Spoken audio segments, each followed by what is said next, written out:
Bah.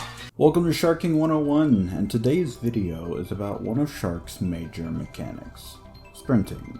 Probably not the most important mechanic one might think of, but I thought I might as well cover it and its nuances first before others.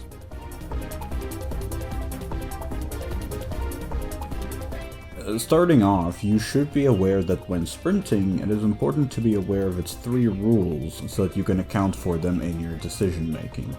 And the first of them is that there is half a second worth of wind-up time between starting the sprint and actually reaching max speed. This wind-up time can be skipped if you start sprinting directly after a lunge or a dart, but otherwise you have to go through it whenever you want to sprint. The second rule is that there is a penalty for turning too hard. You can lose your momentum and often have to go through the wind-up time again before returning to your max speed. In fact, your shark is animated to tell you when this happens. In this clip, the shark is making slight turns yet still sprinting at max speed with no problem at all. But in this next clip, some harsher turns are being pulled off and you can see the shark's tail struggling to swim. This is a game telling you that you curved too hard and that you're being punished for it. Be mindful of this restriction when you're sprinting, especially when chasing after or escaping from divers. The third and final rule is that you can sprint and thrash simultaneously. This one's a pretty crucial technique to have in the shark's arsenal. If you haven't learned or gotten used to doing this yet, you should. Now, before we go on further, let's talk numbers. Huh? You're not interested? Well, shut up and eat your greens first. The values tested are all tabulated in a link in the description for your convenience, but there are several interesting things to point out. The 2 worst sprinters in the game, cost-wise, are Hammerhead and Tiger, who can only sprint for 6 seconds at the maximum before needing to regenerate stamina. On the other end of the spectrum, Lemon and Great White can keep sprinting for a whole 33 seconds. For measuring speed, the trickier part of this section, I made my own distance ruler and assigned a short timed race. It was going to be from one side of Olmec's cage room to the other, with the sprinting wind-up time included in the count. The reason for choosing this particular room was to have distance that was significant enough for differences to be visible, and also for all sharks to be able to finish it. Great White is predictably the slowest of the group. Goblin was the fastest. Lemon and Tiger were slower than Goblin, but slightly faster than most sharks in their sprinting. It was bizarre that despite having different finish times without double time, all sharks, except Great White, finished it on 4 seconds when they had the evolution, which seemed pretty weird. But okay, understandably the room is too small to really showcase the speeds for actual sprint sharks, so I made another longer race. This one starts from the very first spawn on Antigua all the way to the chamber above the first room, and lunger sharks were excluded. So the big 3 sprinters you need to know are Great White, Lemon, and Goblin. I've also went ahead and included Bull and Copper because their sprint cost and speed make for decent sprinters too. The differences are now a lot more obvious now that this has been done over a longer distance, but the reduction in time by double time still didn't seem consistent with all the sharks. Well, it turns out double time speed bonus varies depending on shark, rather than being a fixed percentage increase applied universally. I've listed the speed bonuses for each sprinter shark in a second table, and let me tell you, you get scammed big time as Goblin. Now with the greens out of the way, let's talk about the numerous uses of sprinting. Where does sprinting fit for mobility if lunging is just so much faster? Well, you see, lunging is not practical for every shark in terms of speed. Great White is a very good example of this. The lunge takes so much of your stamina and there's a long cooldown before you can lunge again. On some sharks, sprinting costs little stamina to utilize. This is useful for situations where you have low stamina and want that extra mobility, but you don't want to spend all of your stamina at once, or you don't need to lunge just yet. You want to save a bit of stamina for an emergency or backup lunge in case you need it, and sprinting can help you preserve the stamina for that lunge. If you're playing a sprinter shark and you want better mobility, but there are also other pressing evolutions that are more important to get as the shark, sprinting can act as that middle ground.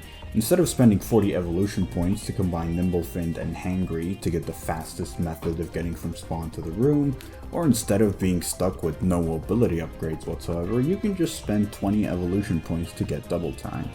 It's the option for when you don't really need the absolute best traveling speed possible, but you're fine with what's fast enough and saving some evo points.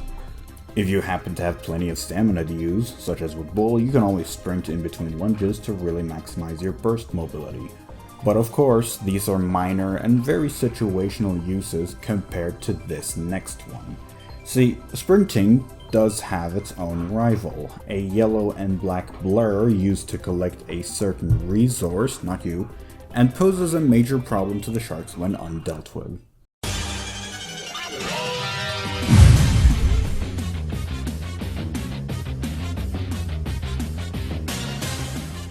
The DPV is the diver's equivalent of sprinting. It's a tool that also has wind-up time before reaching max speed, also loses momentum based on how sharp the diver's turns are, and allows collecting gold and usage simultaneously, much like how sprinting lets you thrash divers at the same time. Obviously, the first thing that needs to be done here is comparing the speed of the DPV to other sprinter sharks. The DPV took 11 seconds to finish the longer race. The only shark faster than the DPV without double time is Goblin, and Lemon is slightly behind the DPV's speed. With double time, all 5 sprinting candidates are faster than or equal to the DPV in speed, including Great White. Then comes Overcharged. The Overcharged DPV is a gnarly piece of work. No shark can outspeed this thing by sprinting at all, and Double Time Goblin isn't even close. The Overcharged DPV finishes the long race in just 8 seconds, a second and a third faster than Goblin with double time. You need a solid head start in distance to win a chase against it, or just have the diver give up on chasing you completely. Regardless, it's important to know what's faster than the DPV and what isn't for the sake of the shark's decision making during chases involving one, which is a somewhat common tool for divers to employ, especially as you go up the skill curve. So sprinting might not be your best form of mobility all the time, but it has its moments and uses.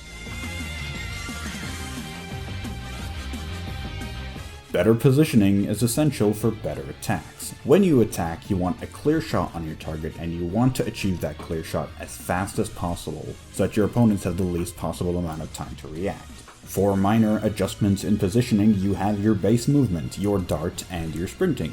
Base movement is quiet, but pretty slow, and darting is not always intuitive since it shares a cooldown with lunging.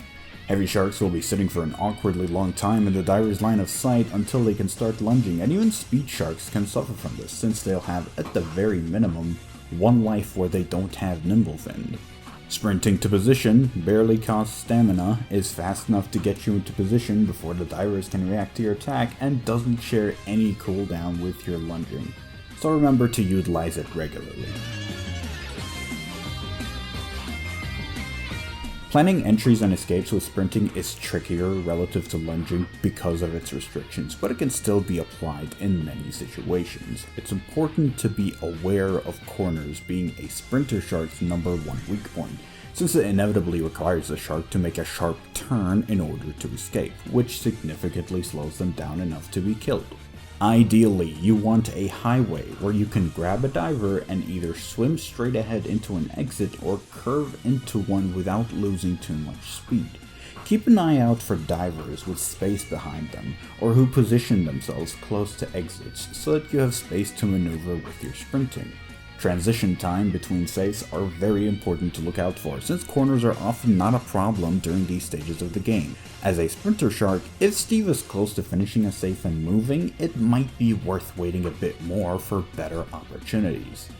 Always remember that you can still make light curves while sprinting and you won't lose any speed.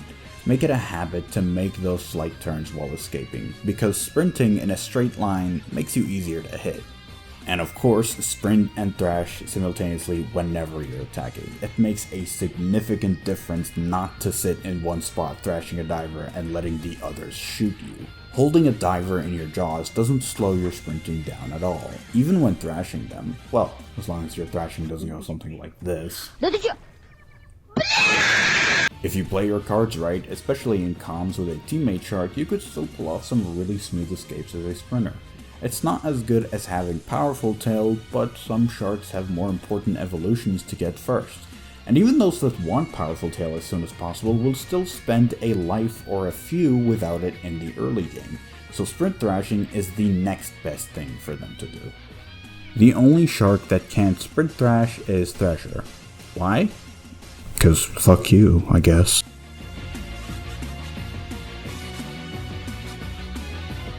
Here's a few tips that don't really fit anywhere else, so I'm stuffing them all into this one section. Sprinting doesn't cancel your cloak as Lemon. Sprinting also provides enough momentum as a hammerhead to deal significant damage when slamming a diver. Sprinting into a breakable will damage it the same way a dart or lunge does.